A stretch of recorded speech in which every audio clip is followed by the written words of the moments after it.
आदिम जमातीमध्ये जो जमात प्रमुख आहे, या जमात प्रमुखाला मात्र समाजामध्ये वरिष्ठ स्थान आणि त्याला अधिक अधिकार दिले जातात. परंतु ज्या पद्धतीनं आधुनिक समाजामध्ये सामाजिक विषमता आढळते, त्या प्रकारची सामाजिक विषमता आपल्याला आदिम समुदायामध्ये पाहावयास सापडत असलेली दिसत नाही. म्हणजेच आपल्याला म्हणता येतं की आदिम समुदायामध्ये समतावादी स्वरूपाची मूल्ये अस्तित्वात असलेली दिसत आहेत. या ठिकाणी आदिवासी समुदायाची वैशिष्ट्ये या ठिकाणी संपत आहेत. म्हणजे साधारणतः या प्रकारचे गुणधर्म आपल्याला या आदिवासी किंवा आदिम समाजामध्ये पाहावयास सापडतात. विद्यार्थी मित्रांनो, आपण आता पुढच्या भागाकडे वळूया. पुढचा भाग येतोय तो आहे आदिम समुदायाच्या समस्या. आता पहा, आदिम मुळातच समस्या जर आपण पाहिल्या तर जिथं जिथं मानव आहे तिथं तिथं समस्या आहे. मग तो ग्रामीण असो, शहरी असो अथवा आदिवासी असो, कुठलाही समाज त्याला अपवाद नाही. ज्या ठिकाणी समाज आहे त्या त्या ठिकाणी आपल्याला समस्या दिसून येत आहेत. फक्त समस्येचं स्वरूप मात्र वेगळं असतं. प्रत्येक ठिकाणच्या समस्येचं स्वरूप हे भिन्न असतं. आता पहा, मुळातच आदिवासींमध्ये समस्या का निर्माण झाल्या? कारण की आपण पाहतोय की आदिवासी हा विशिष्ट अशा भौगोलिक प्रदेशामध्ये राहणारा समाज आहे. प्रगत समाजापासून तो अलिप्त आहे. मग अशा या आदिवासामध्ये समस्या कशा निर्माण झाल्या? कारण की समस्येची निर्मिती ही आदिवासाच्या शोषणामधून सुरू झाली. तर सुरुवात जर आपण पाहिली तर सुरुवातीला ब्रिटिश कालावधीमध्ये ब्रिटिशांनी आदिम समाजाच्या खनिज आणि नैसर्गिक संसाधनावर ब्रिटिशांनी ताबा मिळवला. म्हणजे त्यांच्या खनिज आणि नैसर्गिक साधनावर त्यांनी ताबा मिळवूनच थांबले नाहीत ब्रिटिश. तर ब्रिटिशाच्या ज्या ख्रिश्चन मिशनऱ्या होत्या, या ख्रिश्चन मिशनऱ्यांनी आदिम समाजाचं धर्मांतर करावायला सुरुवात केली आणि त्यामुळे आदिवासाच्या अस्मितेचा प्रश्न निर्माण झाला. एवढंच नव्हे तर या आदिम प्रदेशामध्ये व्यापार आणि दळणवळणाच्या विकासामुळं अप्रगत समाजाचा प्रवेश या आदिवासी भागामध्ये झाला आणि समस्येला या ठिकाणी सुरुवात झाली. मग नेमक्या आदिवासींच्या समस्या काय आहेत? तर पहिली समस्या घ्या, जंगल व आदिवासी जमिनीपासून अलगता. जंगल आणि जमीन. आता पहा, या दोन्ही बाबी जर आपण पाहिल्या तर या दोन्ही बाबी आदिवासींच्या उपजीविकेची या दोन्ही बाबी प्रमुख साधनं आहेत. जंगल आणि जमीन. जंगल म्हणा, वन म्हणा, आणि तो कसत असलेली जमीन. कारण की आदिवासाचं आर्थिक जीवन आपण पाहिलं की ज्यामध्ये अन्न संकलन, शिकार आणि प्राथमिक शेती या आधारे तो आपली आर्थिक क्रिया पार पाडत होता. जंगलातून मोठ्या प्रमाणात अन्न संकलन तो करायचा. आता जंगलातून काय अन्न संकलन करायचा? तर पानं आहेत, फुलं आहेत, बिया आहेत, जे काही खाण्यायोग्य पानं, फुलं, बिया, डिंका आहेत. शिकार सुद्धा तो या जंगलामध्येच करायचा. म्हणजे साधारणतः या बाबीमध्ये तो व्यस्त होता. प्राथमिक स्वरूपाची शेती तो करायचा, त्यावर त्याचा उदरनिर्वाह चालायचा. परंतु आदिवासी आणि बिगर आदिम जमातीचा संपर्क झाला आणि बिगर आदिवासी लोकांनी आदिवासींच्या जमिनी आणि त्याचे संसाधनांचं शोषण करायला सुरुवात केली. याचा परिणाम आदिवासींच्या जीवनावरती झाला आणि त्याचं जीवन हे विस्कळीत झालं. तो स्वतःच्या जमिनीपासून तो पोरका झाला, स्वतःच्या जंगलापासून वनापासून तो पोरका झाला. सावकार, जमीनदार आणि व्यापाऱ्यांनी आदिवासींच्या जमिनीवरती ताबा मिळवला. सावकार, जमीनदार, व्यापारी यांच्या ताब्यामध्ये जमिनी आल्या, त्यांनी जमिनी घेतल्या. याचबरोबर औद्योगिकीकरण, धरण बांधकाम यासाठीही सरकारनं जमिनीचं संपादन केलं. आणि ज्या जमिनींची मालकी आदिवासीकडे होती तो स्वतःच्या जमिनीपासून हा पोरका झाला. म्हणजे साधारणतः ज्या बाबीवरती आदिवासींचं आर्थिक जीवन अवलंबून होतं, उदरनिर्वाहाचं जे काही साधन होतं तेच आदिवासींच्या हातातून या ठिकाणी गेलं. म्हणजे जंगल आणि जमिनीपासून तो वेगळा झाला, अलग झाला, त्यापासून त्याला पोरकं करण्यात आलं. ही पहिली समस्या. दुसरी समस्या आहे दारिद्र्य आणि कर्जबाजारीपणा. आता एकंदरीत आपण आदिम समाज जमात जर बघितली तर दारिद्र्य रेषेखाली जीवन व्यतीत करत असलेली दिसून येतात. याचं आर्थिक जीवन आपण पाहिलं की तंत्रज्ञान अतिशय मागासलेलं आहे. पारंपरिक तंत्रज्ञानाच्या आधारे तो आर्थिक जीवन व्यतीत करतोय. मग अन्न संकलन असेल, शिकार असेल, शेती असेल, हे सर्वच व्यवसाय तो पारंपरिक पद्धतीनं या ठिकाणी कसत होता. ज्या त्याच्या या अर्थव्यवस्थेमध्ये नफा, अतिरिक्त उत्पादन या बाबी नव्हत्या. तर आर्थिक क्रियेचं उद्दिष्ट काय होतं तर पोटापुरतं उत्पादन, पोट भागवणं. त्यामुळे दरडोई उत्पन्न अतिशय अत्यल्प स्वरूपाचं होतं. तो अर्धपोटी जीवन व्यतीत करत होता, दारिद्र्यावस्थेमध्ये जीवन व्यतीत करत होता. आणि अशामध्येच आपण पाहिलं की अलीकडील कालावधीमध्ये त्याचा संपर्क बिगर आदिवासी सावकार, जमीनदार आणि व्यापाऱ्याशी आला. आदिवासीच्या भोळेभाबडेपणाचा फायदा या सावकाराने, या जमीनदाराने, या व्यापाऱ्याने घेतला आणि आदिवासीचं आर्थिक शोषण यांनी सुरू केलं. याला चलन माहिती नव्हतं, कारण की वस्तू विनिमयाची पद्धत होती. पैसा आणि पैशाचं गणित याच्या लक्षामध्ये येत नव्हतं. त्याचा पुरेपूर फायदा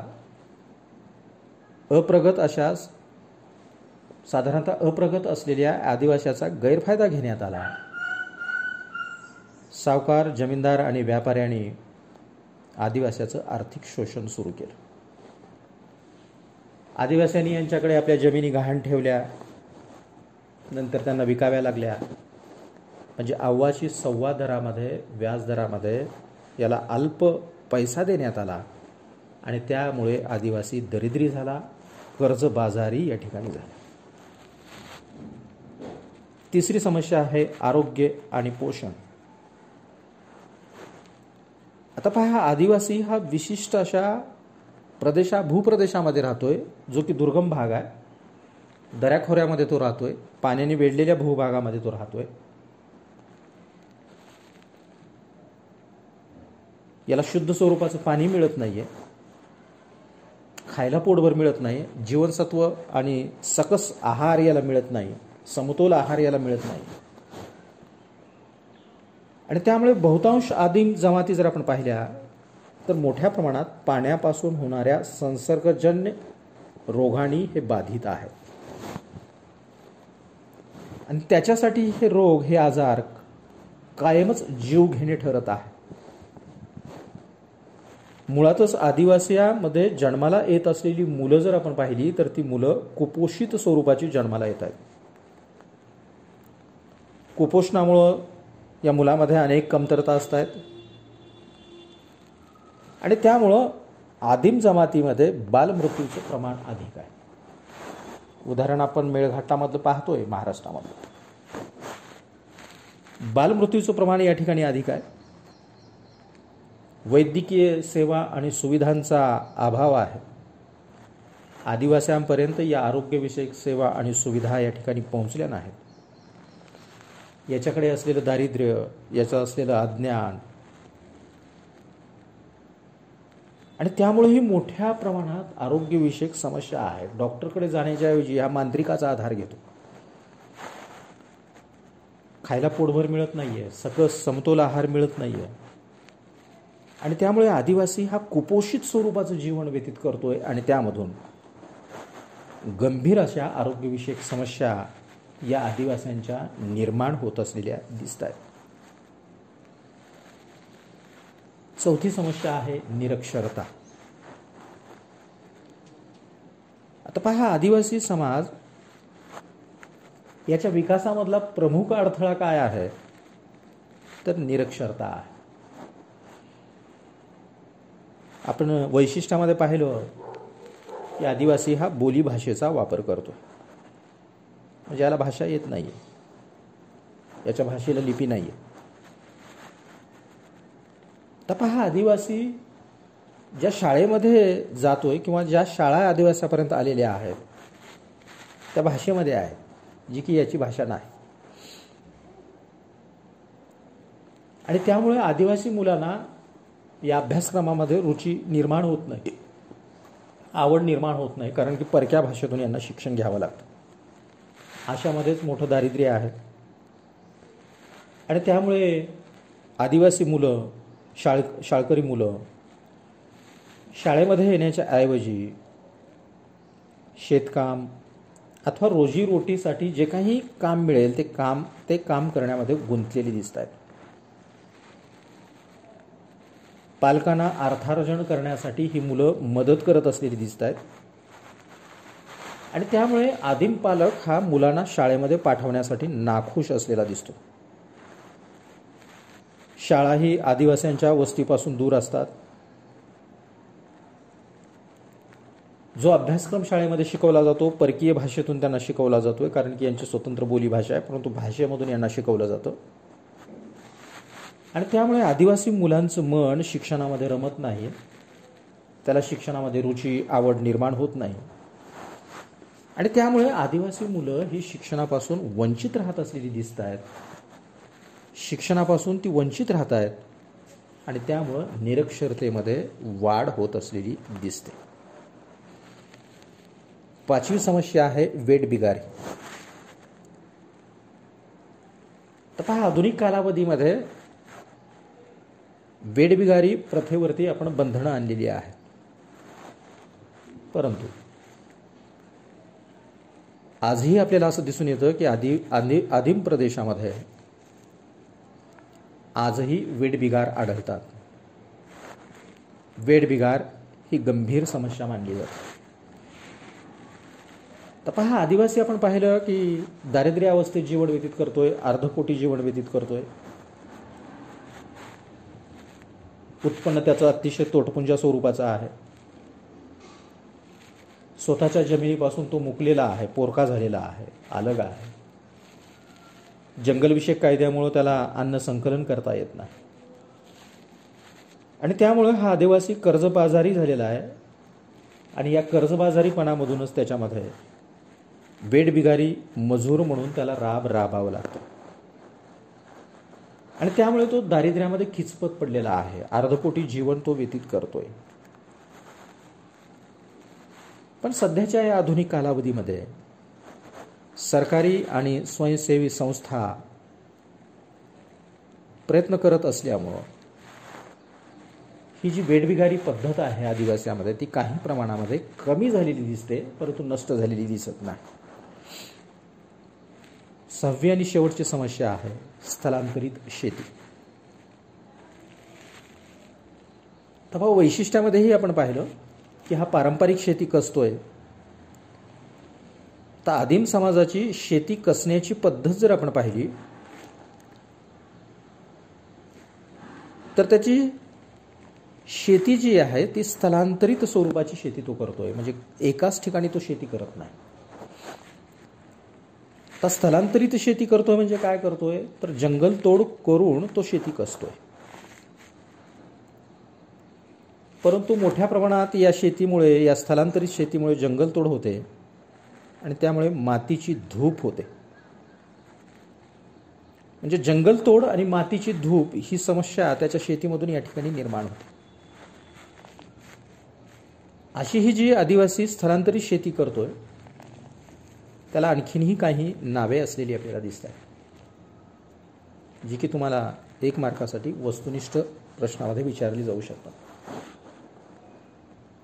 तर स्थलांतरित शेतीची आणखी नावं काय, तर पहिला आपल्याला सांगता येतं झूम शेती, म्हणजे स्थलांतरित शेती. आता ही कुठं खचली जाते झूम शेती?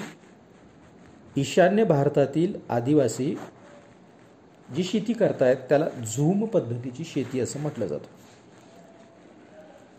दुसरं एक नाव याला आहे, ते आहे खालू शेती.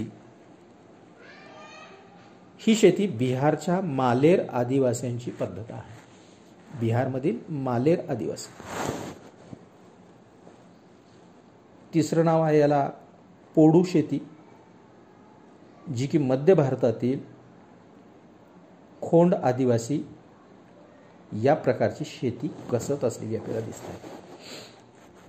पहा, हे सर्व शेतीचे प्रकार जर आपण बघितले तर या सर्व शेतीच्या प्रकारामधून आदिवासीला तुटपुंजा स्वरूपाचं उत्पादन मिळत होतं, कारण की आधुनिक स्वरूपाच्या तंत्रज्ञानाचा कसलाही वापर या शेतीच्या प्रकारामध्ये आदिवासी करत असलेला दिसत नाही. या पद्धतीने आपल्याला विद्यार्थी मित्रांनो या आदिवासींची वैशिष्ट्ये आणि समस्या सांगता येत आहेत.